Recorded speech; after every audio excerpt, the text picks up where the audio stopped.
People living on the street cause many feelings of disgust. After all, such people have nowhere to wash themselves or their clothes. They look untidy and dirty. But the person in our story today decided not to let that stop her from spending time with such a person. How did her life change because of this? Stick around, I look forward to telling you. After graduating, Elena did not know what profession to go into. She went through a lot of jobs but could not see doing anything for long. She didn't have a lot of money, so it was important to make a decision. She decided to take courses in hairdressing as she could make decent money if she found a good salon. So Elena found a suitable school and completed a 2-month course with honors. Then she quickly found a job in a salon in the very center of the city. Elena felt that she was on the right track since everything was going so well. Elena was a very kind and timid girl, and the other hairdressers realized this very quickly. They gave her all of the clients that they disliked, and she took all of them. Elena's main clientele very soon became all sorts of quarrelsome old ladies, tipsy ladies' men, and dirty and sick people, basically everyone whom the others did not want to take. Elena silently cut her clients' hair, and in the evening she cried for a long time at home in her pillow. This was not how she imagined her work, but now there was nowhere to go. She had to earn money to live. Once an elderly man entered the door of the salon in which Elena worked. It was obvious from his appearance that he had not washed or changed his clothes for several months. The smell of dirt and sweat instantly filled the entire room. The man timidly asked if they could cut his hair there, already preparing for a refusal. The hairdressers directed him to Elena, saying that she specialized in disadvantaged clients such as him. Elena nodded as she was accustomed to the constant bullying from her colleagues. The elderly man came up to her and she showed him to a chair. It was evident that he had not washed for several months. His hair was all tangled and his head was covered with scabs. Elena had to overcome a wave of nausea. The man asked for his head to be completely shaved as he did not know when he would have another opportunity to visit the hairdresser. Elena took out the necessary equipment and started working. The whole time, the man sat in silence as if afraid to frighten the girl with any words. After the haircut was done, he thanked her politely and pulled out a handful of coins from his pocket. Elena counted out the cost of the haircut and returned the rest to him, to which the man offered as a tip. He politely said goodbye and left the salon. Having counted the remaining money, Elena was surprised to find that the amount that the man left as a tip would be more than enough for at least a few more such haircuts. In the evening, everyone had already gone home, and Elena stayed for some time to talk to the cleaning lady. They often talked in the evenings about this and that. On this day, Elena told her about the elderly man who was her client this afternoon, to which the cleaning lady said that she had seen him leave the salon and that she knew his story well.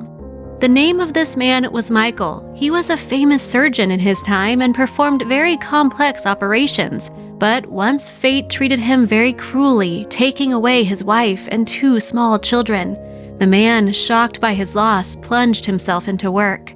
Once, a little girl with a very serious diagnosis was brought to their department. The doctors realized that they would not be able to help the patient as the girl needed an expensive operation in a specialty clinic, but the girl's family did not have enough money.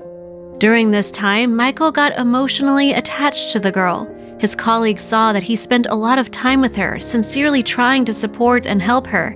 Perhaps in this girl he saw some similarities with his own daughter, or perhaps he just needed someone to love. One day, the girl became much worse, and it was impossible to delay any longer. Michael decided to sell everything he had, his car, his apartment. He collected all of his savings and transferred the money to the child's parents. The girl was transported to a specialty clinic where she underwent surgery and quickly recovered, and Michael quit his job and entered service at the local church where he was given shelter and food. So Michael lived at the church, spending his days in prayer and helping the needy parishioners. Many years passed since then. The girl he had saved grew up and got married, but she did not forget her Savior. She regularly visited him in church, brought him medicine and food. She treated him as a very close and dear person, and many times begged him to move to her home, or at least to their country house, where she could fully care for the elderly man and provide the necessary assistance. But Michael did not want to be a burden to the young girl and her family. In addition, over the years, he had already become accustomed to life in the church. He was sincerely glad that the little girl managed to overcome her terrible illness, recover, and live a wonderful life. That was enough for him. Elena listened to this story with tears in her eyes. She felt really sorry for this man, how much he had endured in his life. She constantly thought about how brave and kind a person must be in order to sell everything he had, go live on the street, and give all of his money to strangers in order to save one little girl. Then Elena remembered the ridicule directed at him from her colleagues. She remembered the disgust on their faces as they looked at the elderly man. They did not know him at all, did not know his story, but they allowed themselves to say such insulting things about him. Suddenly, Elena felt so sick. She realized that she no longer wanted to be in this snake pit, as she considered the place where she worked, where every day she heard only mockery and ridicule. She realized that no work in the world can replace simple human relationship. The next day, she gave her resignation. Do you think anyone tried to convince her otherwise? No, the only thing the other hairdressers regretted was no longer having someone to give unwanted clients to. Elena did not quit working as a hairdresser, but got a job in a smaller salon on the outskirts of the city. Yes, the clients there were less affluent, but Elena was used to serving such people. She often remembered that man and kept thinking about how she would act if she were him. Could she, in the same way, sell everything she had for the salvation of one little kid? Friends, what do you think about this story? Share your opinion in the comments. Like it, subscribe to our channel, and be sure to click on the bell icon so as not to miss our new stories.